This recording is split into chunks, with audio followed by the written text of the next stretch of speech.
And welcome to the Mono Meltdown. I'm here at OzComicCon, and we've got a bit of a legend with us now. This man right here, storyboarded all of Mad Max Fury Road. Now this is a rare thing. Can you explain to us, Mark, why it's a rare thing for a film to be storyboarded the way you did it?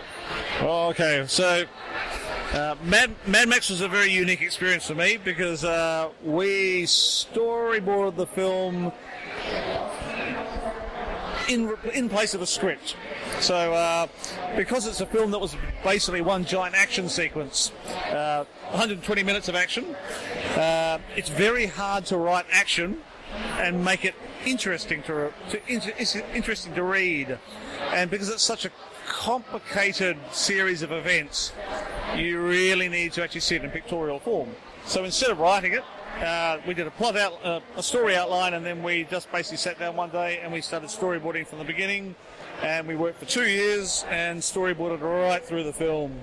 And we worked on in one big room together. There was myself and another guy called Peter Pound and Brendan McCarthy, and we all sat in this room with George Miller. We worked on giant whiteboards where we'd have to sit there all day, standing up like we are now, with a marker just drawing these damn things. And 2 years of that is enough for everybody, but it was a very interesting experience. And it's funny because you find all these new opportunities when you do something in a visual format like that you wouldn't have thought of when you're writing it. Then once we finished, then George took all the storyboards and then he wrote a script from that with the storyboards in it. So the script ended up being about 350 pages long. And it was interesting and fun. Yeah, that's pretty amazing. For people who aren't aware of how the movie industry works, generally you have a script first, then it's storyboarded. Maybe you might have some of the scripts first. Yeah, well, maybe. You might have a little bit of it. God knows, I worked in enough films where there's the first act, some of the second act, and then the third act is not there. Yep. You just Mission Impossible 2. You know, I recently rewatched that, and that makes sense. Yeah. Makes total sense. No, the film doesn't make any sense whatsoever. No, it doesn't. But talking about a good film, Mad Max Fury Road has been met this year with critical acclaim, financial success, people clamouring for more. Did you anticipate that it would be so well received?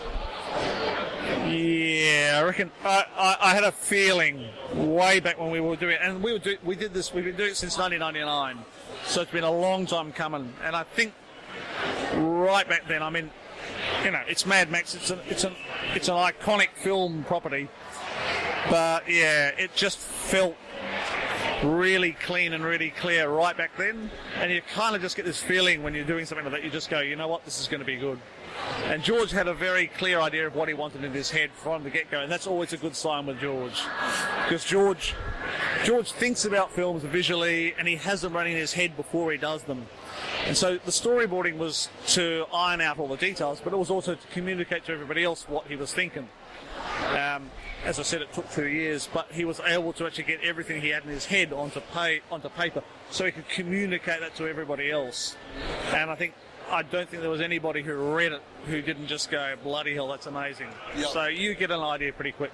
Yep. But I have to admit, when I did finally see the film, which was September last year, I saw a rough cut of it without visual effects, and sat there for 2 hours. At the end of 2 hours, I went back down to the lobby at the Kennedy Miller offices, and I don't smoke, but by God, I felt like a cigarette at that stage. It is one of those movies, isn't it? You finish having it wash over you, and then you leave the cinema, and you feel like having a cigarette, whether you smoke or not. Yes, and a drink. A big drink. Several drinks. Absolutely. Now, one of the most iconic scenes, and people love this to death, is our heavy metal rocker on the back of the truck. Kramer the Dwarf? Yeah, that's the guy. How much did you input into that scene when you were drawing it? Did it sort of come about later, or did you have it ready? Kramer was there at the beginning. Yep. Yeah. So I mean, Brendan McCarthy was there a little bit earlier than most of us, so he did quite a little bit of conceptual stuff, and he's one of those guys who just draws stuff, and he's sitting there just going, bloody hell, that looks really bloody good. and that's also an amazing concept. Yep. And I think he did designs for a lot of these characters, and then they go through an evolution. And through the storyboarding, I think Coma became a little bit more complex, I suppose, in terms of his look. But he was always blind, and he always was on bungee cords. Yep. And that was because we wanted to do something with a fight sequence involving bungee cords at some point.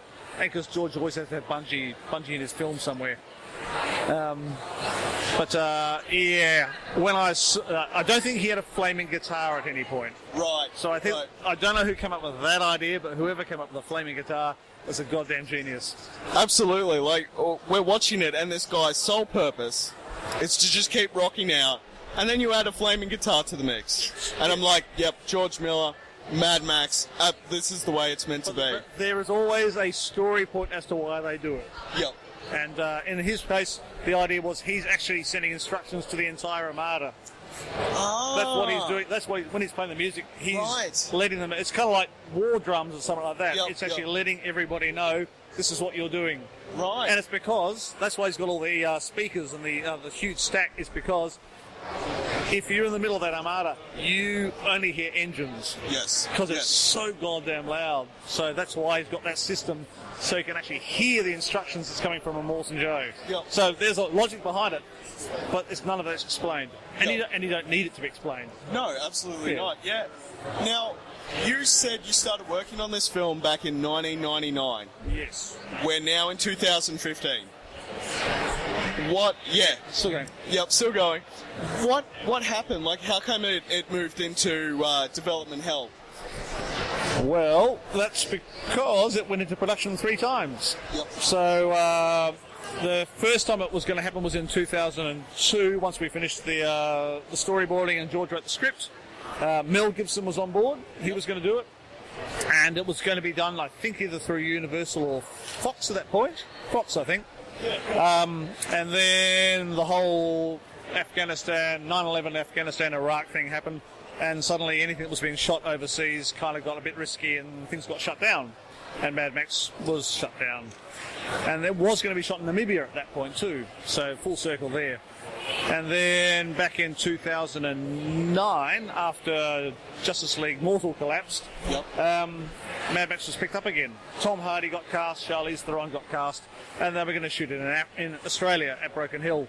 And then the El Nino broke, And it suddenly we had rained, didn't it? lots of rain Yep. and lots of mud, and as the film needed to be in this denuded wasteland without plants, which is a strong story point, it just became impractical to shoot in Australia. Yep. So then it got put back on hold, and then, as we know, in 2012, 2013, they picked it up again after Happy Feet 2, and that time it stuck. Well, they shot in Africa. So, considering how successful it has been, Warner Brothers is, of course, talking about sequels, because that's what the movie industry is now. It's, getting their franchises up and running. Now, I know if you're working on one, you really can't say much, and I completely understand that. But can you tell us anything? Okay.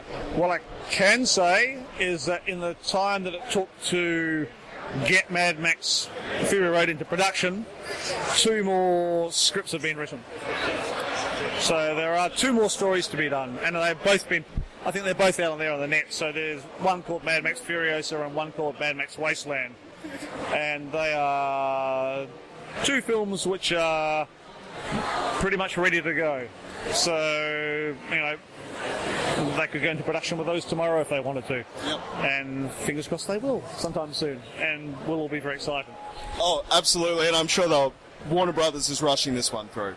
I think we'll see how we go. Lots of stuff to talk about. But obviously they don't want to take so long this time. Yep. They'd like to get them done faster. But No. yes, I think everybody's very, very keen to do them. Just to get the stars to align. Yep. Especially if Batflick doesn't quite work out for Warner's. Yes, that's very possible. And who knows how that's going to work. We'll Yep. see. Now, one last question, and then we have to let you go, because obviously very busy man here at OzComicCon today.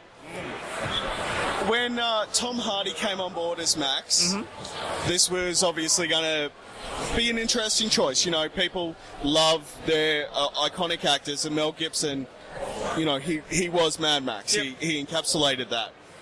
How did you feel about Tom Hardy being brought on? Look, I mean, we had developed Fury Road with Mel Gibson in mind. Yep. Okay, and we'd written it because it was an older Max.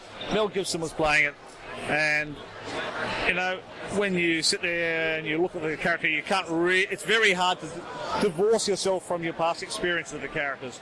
And I think that was the same for everybody who loved the franchise. You can't have anybody but Mel. But once you started seeing Tom Hardy doing things, because he wasn't big when he was cast as Max. Yep. He'd done films, but he hadn't done Dark Knight Returns or anything like that. Dark Knight Rises. No, Dark Knight Rises. Sorry, I can never remember the name.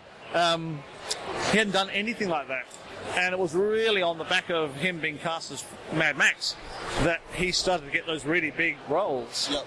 And so you started seeing him do this sort of stuff, and you started going, okay, I don't know, I think he could do a good job. Yep. And look, the thing about it is when you see the film, you have about 30 seconds to go, that's not Mel, that's not Mel, that's not Mel, and then the film kicks into high gear and you don't have time to think about it anymore. Yep. Absolutely. And so it becomes totally immaterial. Yep. And I don't hear many people these days saying, if there's no Mel, there's no Max. Yep. I have never heard anyone complain about Tom Hardy. In fact, I don't hear anyone complain about this film. No. So, we're here at the Modern Meltdown at OzComicCon 2015 with Mark Sexton. Don't forget to check out his comics as well, which are available in graphic novels soon. Graphic novel now already. Came out a few weeks ago. There you go. Pick those up if you want to know more about the Mad Max universe.